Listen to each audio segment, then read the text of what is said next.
그리고 여기 그 계산 문제 있잖아요. 이거는 단순하게 줘요. 출제자들이. 그러니까 오히려 시중에서 계산 문제지 뭐 이런 게 해가지고 수치를 바꿔갖고 뭐 이렇게 해서 적응을 하실 필요는 없어요. 그냥 간단한 원리 정도로만 내가 익스코어 해놓고 여기에 관한 식을 대입해서 풀리는 거는 여러분들을 맞추라고 주는 문제예요. 대부분 얘네는 맞추라고 주는 유형의 문제들이니까 복잡하게 끌고 가지 마세요.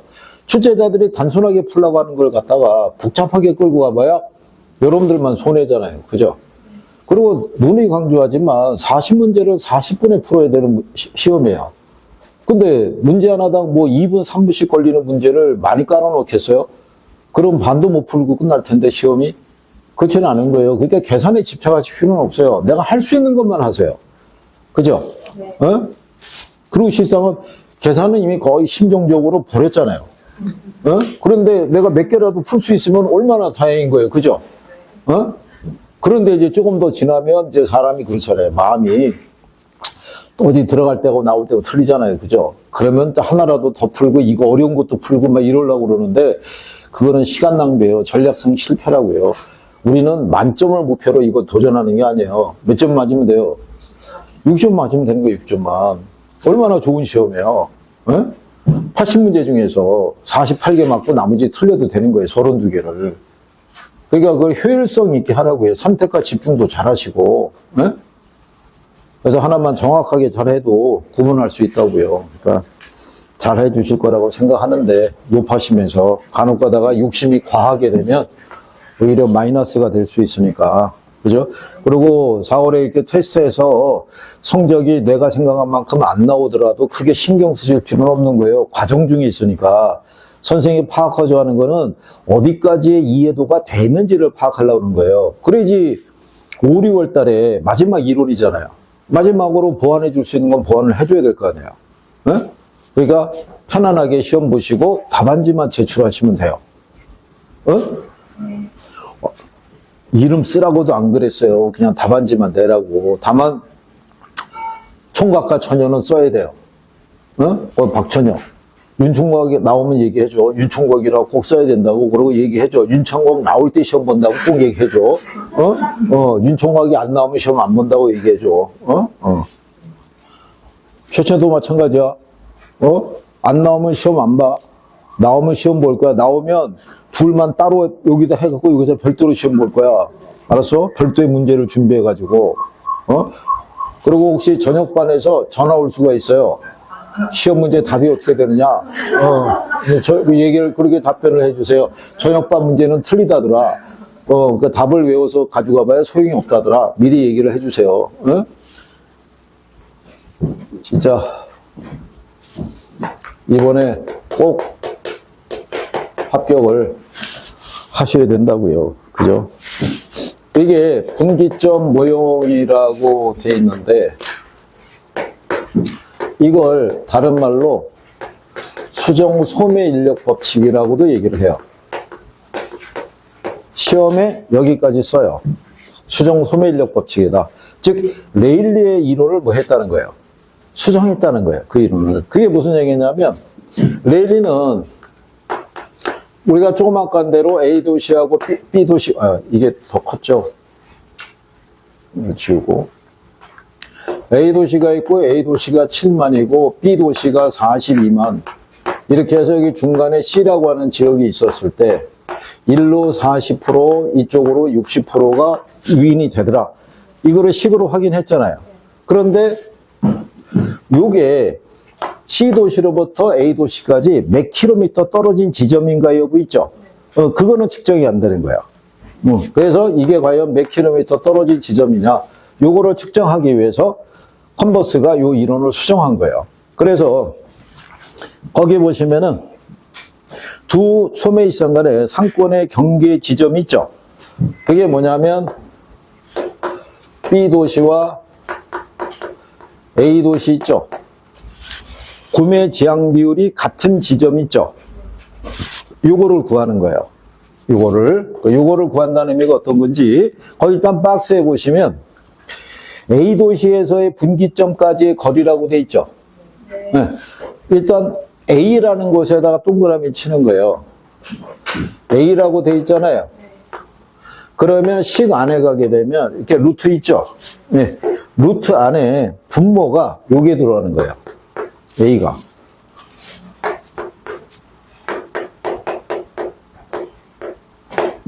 만약에 B 도시를 기준으로 구하라고 할 수 있어요, 없어요? B 도시를 기준으로 구하라고 그러면 여기 분모 있죠? 이게 B가 들어오는 거예요. 이게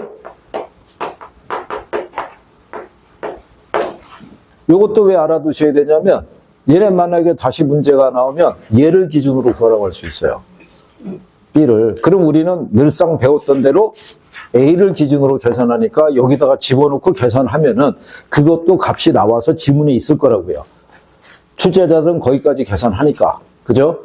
그러니까 B 도시를 기준으로 구하라는 건지 A 도시를 기준으로 구하라는 건지를 여러분들이 알아야 되는 거예요. 그러면 여러분들이 페이지 146페이지를 가시면 147페이지 147페이지에 문제 4번 있죠? 컨버스의 분기점 모형에 기초할 때 A시와 B시의 상권 경계 지점은 A시로부터 얼마만큼 떨어졌냐 이렇게 물어봤잖아요. A인지 B인지를 줘요, 안 줘요? 주잖아요. 그 A를 기준으로 구하라고 했으니까. 그러면 거기 우리가 A와 B시 사이에 직선 거리가 얼마래요? 45km. 네, 45km에 그죠? 중간이 22.5km 그 정도 되겠고요. 네. 그리고 지문은 15, 20 그죠? 예. 25, 30, 35 뭐 이런 식으로 돼 있어요. 그죠? 예. 자, 그러면 이제 이걸 기준으로 계산했을 때 대입을 하면 되겠죠? 그러면 1 플러스 거기 가면은 자 A시의 인구가 몇만? 그러니까 A가 여기로 들어가겠죠. A를 기준으로 하고 했으니까 A가 분모로 가면 되잖아요. 그럼 분자가 얼마? 21. 그렇죠? 거리는 몇 킬로? 자, 21을 84로 나눠보세요. 얼마 나와요? 0.5. 0.25 나오겠죠? 4분, 약분하면 4분의 1이에요. 그죠? 네. 4분이니까 0.25가 나오는 거예요. 그죠? 그러면 루트라는 게 제곱근의 의미예요. 그죠? 그러니까 제곱을 하면 이게 없어지거든요. 루트 0.25를 때리면 얼마 나와요?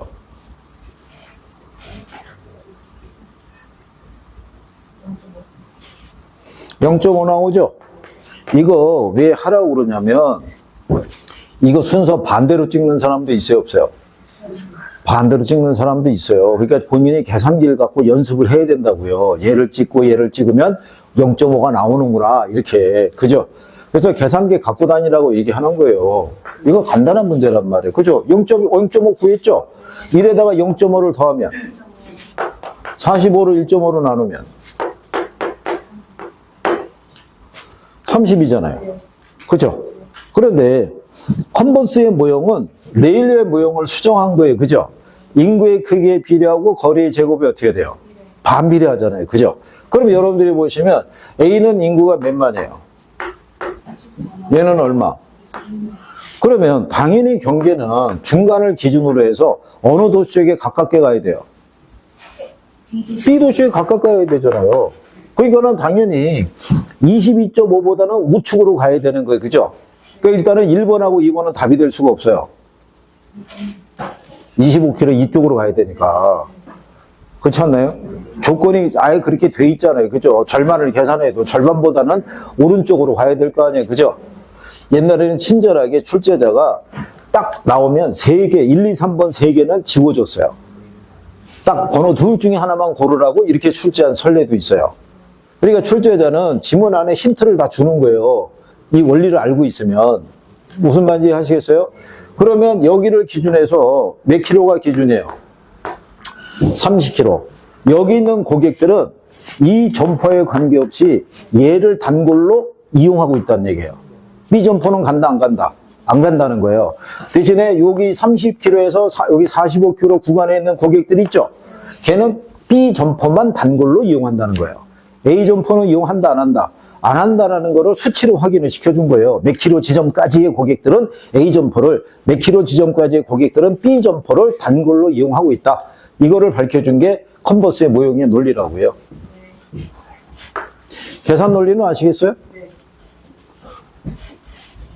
여기 같이 강의를 듣고도 이해가 된 사람이 있고 이해가 안 된 사람이 있으면 쉬는 시간에 이해가 안 된 사람은 이거 나 이해가 됐다. 박찬희 이해가 돼? 이거 풀 수 있겠어? 할 수 있겠어? 박찬구가 할 수 있겠어? 여기 박남매에게 물어보세요. 여자는 이쪽으로, 남자는 저쪽으로 해서 물어봐서, 그래서 해결을 해야 될 거 아니겠어요? 그죠? 아니, 중요한 거는 우리가 동반 합격할 수 있다는 거 아니에요. 이건 절대평가잖아요. 6점 넘으면 너도 나도 다 합격할 수 있어요, 없어요? 있잖아요. 그죠? 그러니까 옆 사람을 가르쳐 주다 보면 나도 실력이 정리가 돼요. 우리 실력이 늘어날 수 있다고요. 상대평가 같으면 옆에 인간을 윤총각처럼 못 나오게 해야죠, 아예. 자, 그래서, 그 다음에, 142페이지에 가면, 허프의 확률 모형이라고 있죠? 걔는 발표하는 거예요.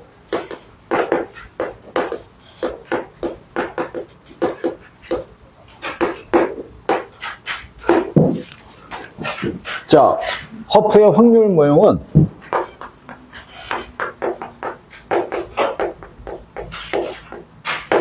이게 공간 상호작용에 관한 이론이라고도 얘기를 해요. 이게 레일리의 모형하고 성격이 다른 거는 레일리의 모형은 몇 개예요? 딱 두 개잖아요.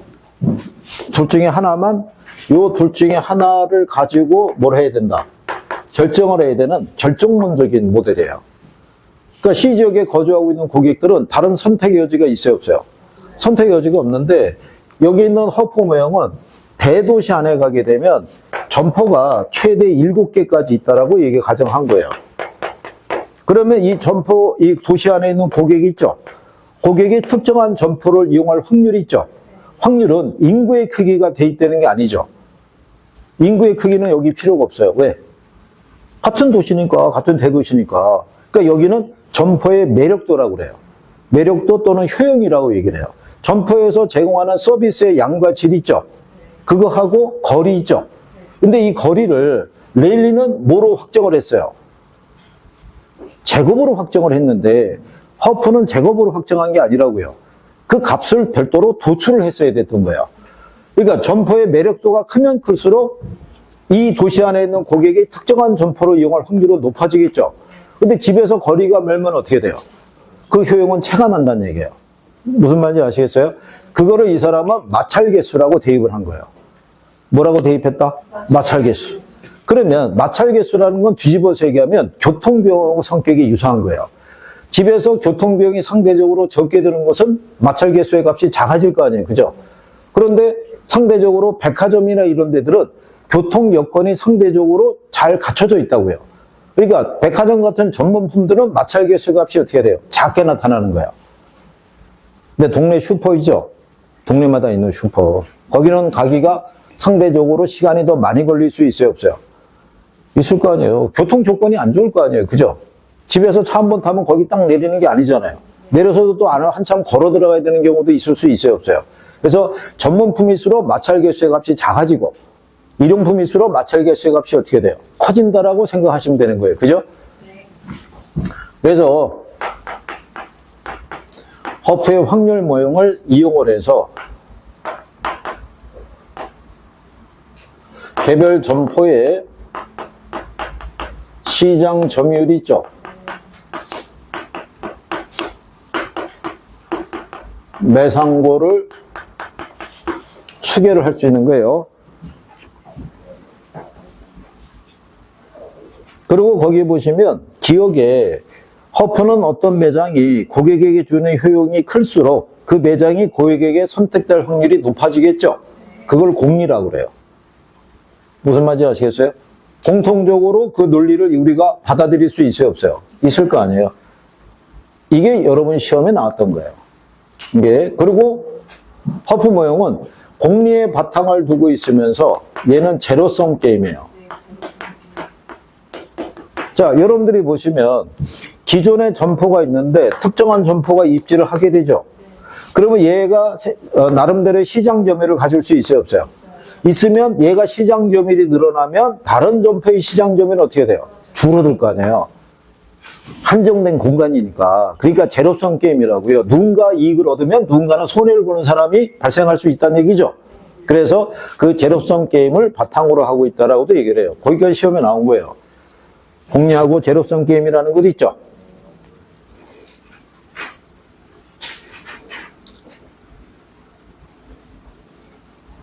그래서 그렇게 여러분들이 정리를 하셨을 때, 그래서 이 사람이 이 매상고 요거를 추계하기 위해서는 개별 점포의 효용이 있죠. 이거를 구해야 돼요. 개별 점포의 효용의 크기에 따라 고객이 선택될 확률이 더 높아질 수 있어요, 없어요? 있을 거 아니에요. 그래서 개별 점포의 효용은 여기가 거리인데 이게 뭐로? 레일리는 이걸 제곱으로 줬죠. 근데 허프는 마찰 개수의 값을 별도로 구하라고 돼 있어요. 그죠? 그리고 여기는 매장 뭐예요? 면적이에요. 자, 매장 면적이 넓으면 취급하는 상품의 종류도 다양할 수 있겠죠.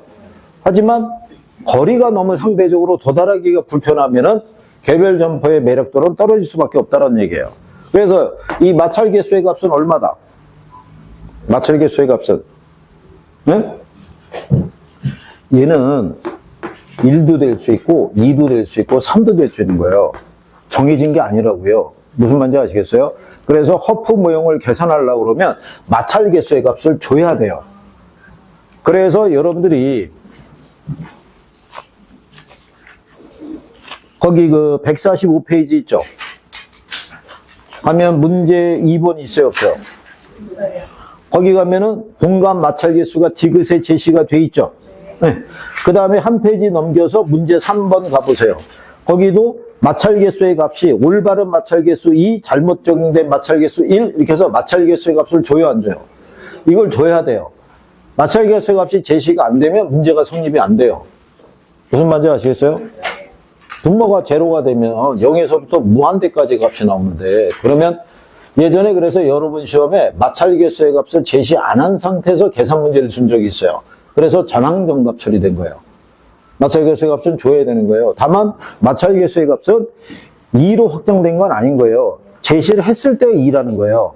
그죠? 1도 될 수 있고 2도 될 수 있고 3도 될 수 있는 거예요. 그러니까 자, 제대로 잘 된 거는 2고 잘 안 된 건 1이다까지로 구별해 주잖아요. 그죠? 그럼 여기다 대입만 할 수 있으면 돼요. 그러면 여러분들이 자 145페이지에 가면 문제 2번 있죠? 여기서 자 X지역의 주민이 A를 방문할 확률과 할인점 A의 월 추적 매출액을 순서대로 내는 걸 물어봤죠? 그럼 얘도 똑같은 거예요. 이거요. 자, 개별 점포니까 A 점포 있죠? A 점포의 효용은 어떻게 구해요? 여기가 면적. 여기는 거리인데 마찰 개수의 값을 얼마로 줬어요? 이거 2로 대입하는 거예요. 이렇게. 그러면 B 점포 있죠? 얘도 똑같아요. 면적이고 거리의 뭐? 제곱. C 점포도 면적이고 거리에 어떻게 돼요? 제곱. 줬잖아요, 이거를. 그죠? 그러면 갖다 대입만 하면 돼요. 자, A 점포, A 할인점의 면적이 얼마예요? 500 있잖아요. 거리는 몇 킬로? 5인데 마찰 개수를 제곱을 줬으니 5의 제곱이니까 얼마? 25. 나누면 얼마? 20. 그렇죠? 20은 여러분들이 계산기를 갖고 계산하면 되잖아요. 그럼 B 점포는 면적이 얼마예요? 거리가 몇 킬로? 10의 제곱이면 100이잖아요. 나누면 3이잖아요. B가 얼마? 450. 15죠? 15에 제곱하면 225예요. 나누면 이겠죠, 2. 그쵸? 그러니까 출제자는 실상은 요 식을 보게 되면 웬만하면 암산으로 도출이 가능하게끔 해준 거예요. 그렇잖아요. 그러면, 자, 전체 문제가 물어본 건 A 점포를 물어봤죠? 그래, A 점포를 물어볼 때는 전체에서 A 점포의 어떤 그 비중이 있죠? 네. A 점포의 효용을 구할 때는 얘네를 다 합하는 거예요. 그러면 A 플러스 B 플러스 C분의 A가 되는데, 우리는 이거 암산으로 도출이 되잖아요. 20하고 3하고 2를 더하면. 근데 A 점포 물어봤잖아요. 25분의 20. 그러면 이것만 계산하라는 거예요. 그죠? 계산기로 계산하면 얼마 나와요? 0.8 나와요. 0.8이니까 몇 프로? 80%. 그럼 A 점포는 80%의 시장 점유율을 갖고 있다는 얘기죠. A가 80%가 된 애는 1번하고 2번밖에 없어요. 둘 중에 하나가 답이잖아요. 그렇죠? 그런데 여기 주민이 얼마예요? 4,000명인데 월 얼마 쓴대요? 이거 곱하면 얼마 나와요? 어? 14억 나와요. 14억의 시장 점유율이 80%니까 14억에 80%라면 11억 2천만 원 나오는 거예요. 무슨 말인지 아시겠나요? 이거 하면 늘어요. 하면 늘고, 여름 지나면 여러분들이 그래요. 얘는 자신 있다고 그래요. 나오기만 하면 좋겠다고 얘기를 해요. 처음에 출발할 때는 되게 어렵다고 생각했던 게 시간이 지나면 간단한 문제다 이렇게 생각해요. 근데 출제자들이 조건만 바꿔서 내는 거예요. 조건만.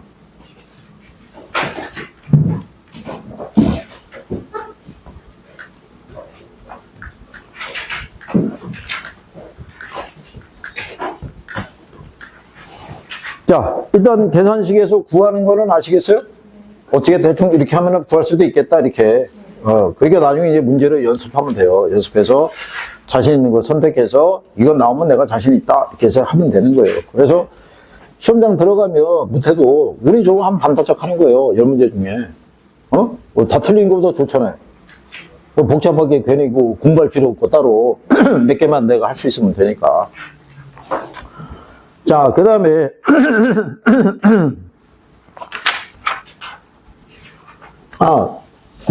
예를 들어서, 레일리하고 컨버스 있죠? 둘 중에 경쟁 점포의 수 있죠? 이거를 고려해야 되는 이론은 레일리겠어요? 허프겠어요? 허프. 컨버스가 아니라 허프. 경쟁 점포의 수 있죠? 네, 이거를 우리가 식을 도입을 할 때 이것까지 고려해야 되는 건 누구? 이해가 되는 거예요. 얘는 2개 도시밖에 없어요. 그러니까 경쟁 점포의 수를 고려할 이유가 없는 거예요. 얘는 1개 도시 안에 최대 7개가 점포가 있다라는 가정하에 이론을 전개한 거예요. 무슨 말인지 아시겠죠? 그게 여러분 시험에 2번인가 3번 나왔어요. 그게. 그래서 여러분들이 거기 143페이지 하단에 가면 기출이라고 돼 있죠. 거기 하면은 1번에 허프의 상권 분석 모형에 따르면 소비자가 특정 점포를 이용할 확률이 있죠. 경쟁 점포의 수, 점포의 거리, 점포의 면적에서 결정이 된다 이렇게 돼 있잖아요. 그러니까 경쟁 점포의 수까지 반영하는 건 허프밖에 없어요. 무슨 말인지 아시겠죠? 그 다음에 뒤로 넘어가게 되면 넬슨의 소매입지론이라고 있죠.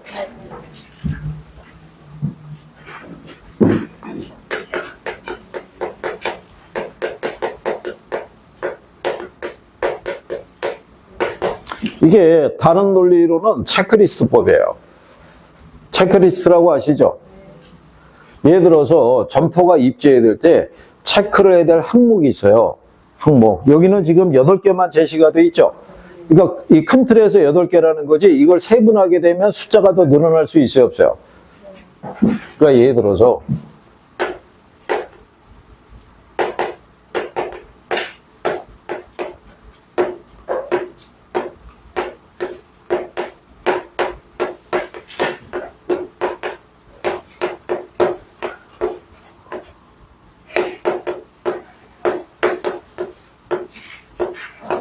이런 식으로 점포들이 배열이 돼 있다 그러면 A, B, C, D 이렇게 점포가 있죠. 그러면 접근성이 제일 좋은 게 누구예요? A가 좋죠. A가 왜 접근성이 좋아요? 사거리. 아니 뭐 얘는 뭐 사거리 인접해 안 했나요? 다? 인접해 있죠. 횡단보도요. 얘는 양 방향에서 접근이 가능하다는 거예요. 그래서 일단 접근성이 좋다는 얘기고, 얘는 위에서 돌아가야 될 거 아니에요. 무슨 말인지 아시겠어요? 그래서 얘는 배점이 4점, 얘는 뭐 3점, 얘는 2점, 1점 이런 식으로 배점을 매기는 거예요. 그래서 전체적으로 했을 때 등급이 제일 높은 애 있죠? 그 점퍼가 가장 입지가 괜찮다라고 보는 거예요. 그런데 얘네도 여기 보면 돌아가면 가로수 있어요, 없어요? 가로수가 무성해지면은 이 간판이 안 보여요. 이게. 그러니까 그 정커성 안에도 세밀해서 들어가게 되면 그것도 점수가 또 달라질 수 있어요, 없어요? 달라질 수 있는 거예요. 그래서 그리고 얘 참고적으로 아까 요 A 점퍼 있죠? 네. 이거를 가각획지, 각획지라고 그래요. 이거를 내부 획지라고 그래요. 감정평가상에서는 가각획지가 비싼 거예요. 내부 획지보다. 뭐가 좋으니까? 접근성이 좋으니까. 그래서 용어가 나왔을 때 혹시 요즘 들어가지고 하도 뭐 간평상의 용어도 많이 활용하니까. 그래서 거기 보시면 8개가 있죠? 네. 8개 중에 이 사람이 제일 중요한 게 양립성이라는 거예요. 양립성. 별표하시거나 할 필요 없어요. 그거 제가 중요할 것 같으면 노란색으로 해가지고 얘가 중요합니다. 그 중에 양립성이 중요합니다. 얘기하는데 그게 아니라 선생들이 모의고사 낼 때 말고는 그냥 제목만 나온 거예요. 넬슨의 특정한 점포가 최대 매출을 올리기 위해서는 어디에 입지해야 되느냐가 있죠? 그것만 나온 거예요. 그 제목만. 밑에 있는 항목들은 나온 선례가 없어요. 그죠? 그리고 양립성이라고 그런 게 있을 때 구매객의 유동을 방해하지 않고 고객이 충분히 이동할 수 있도록 배려해야 된다라고 돼 있죠. 그 인접 점포 간에 고객을 서로 주고받는다고 그래서 보완적 상품이라고 해놨는데 그거는 그냥 가로치세요, 말 그대로. 그 논리가 아니라 보완적 상품. 그게 지금 순화가 됐는데 생각해 보세요.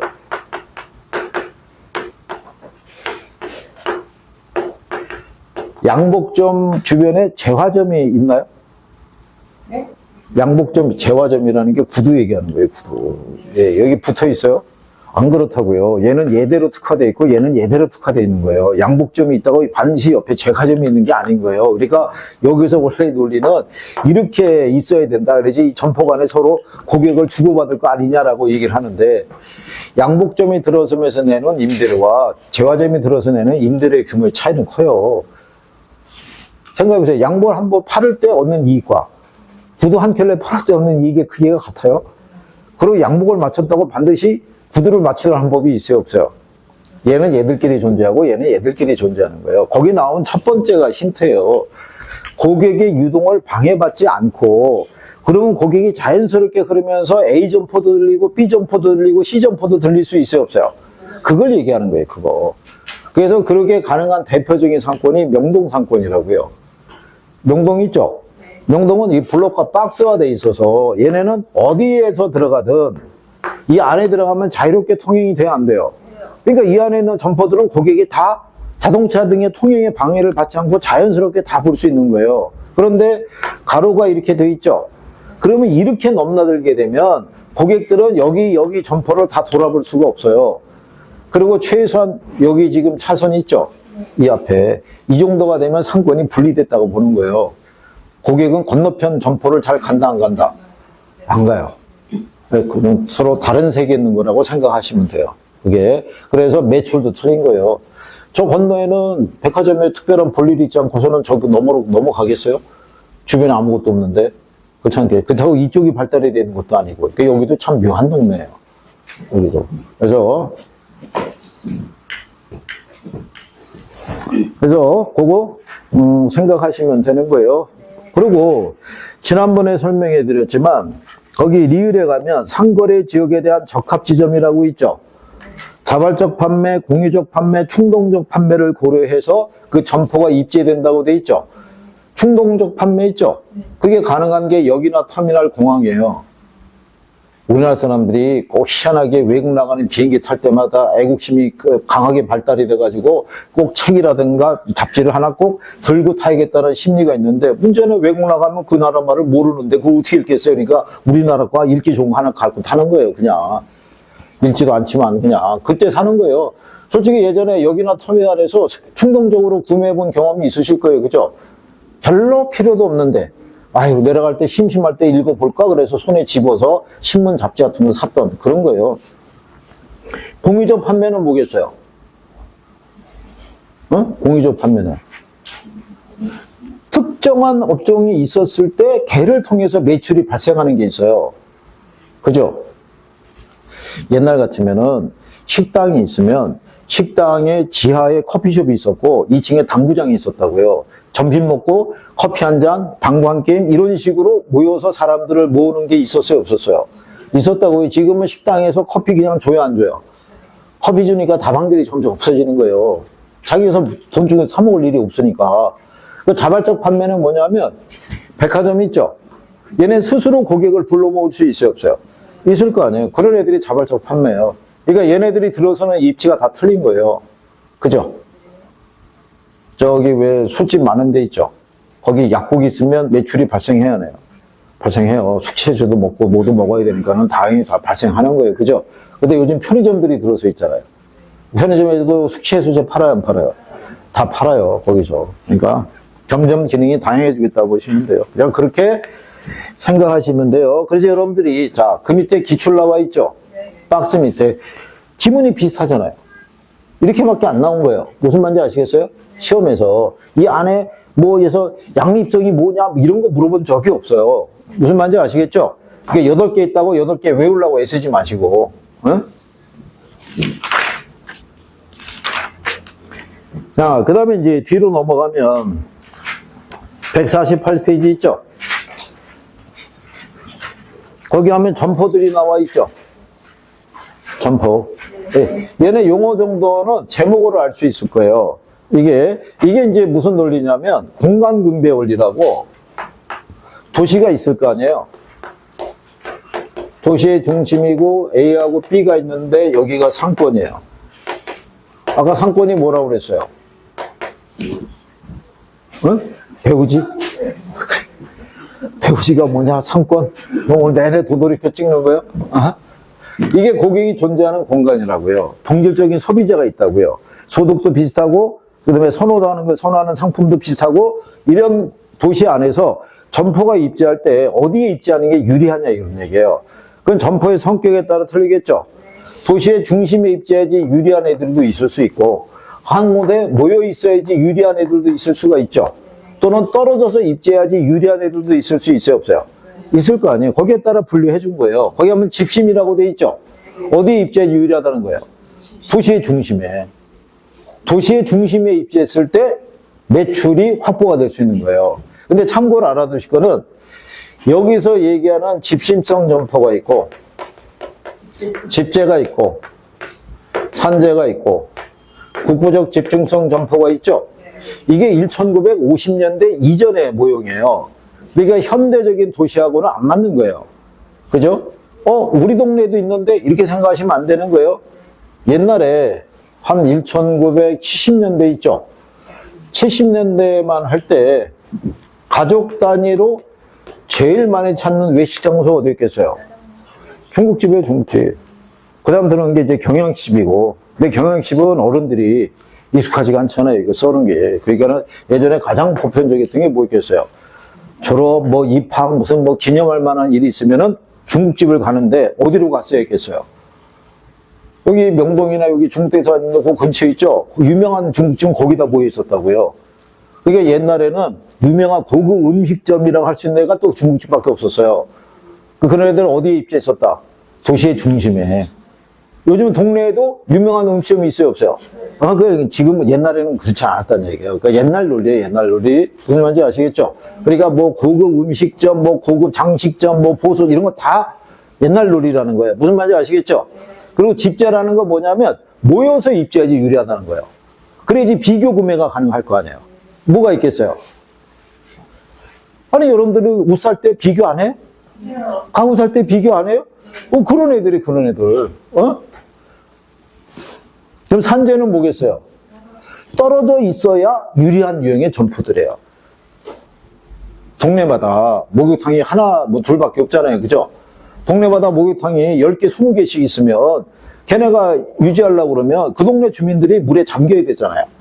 그래야지만 매출이 나올 거 아니에요. 그러니까 불가능한 거예요. 그러니까 떨어져 입지해야 되는 거예요. 점포의 성격을 아시겠죠? 그러면 국부적 집중성이라는 건 특정한 지역에 있었을 때 매출이 발생할 수 있어요. 그러니까 농기구점, 어구점 이런 거 얘기하는 거예요. 현대백화점에다 농기구점 내면 장사 되겠어요?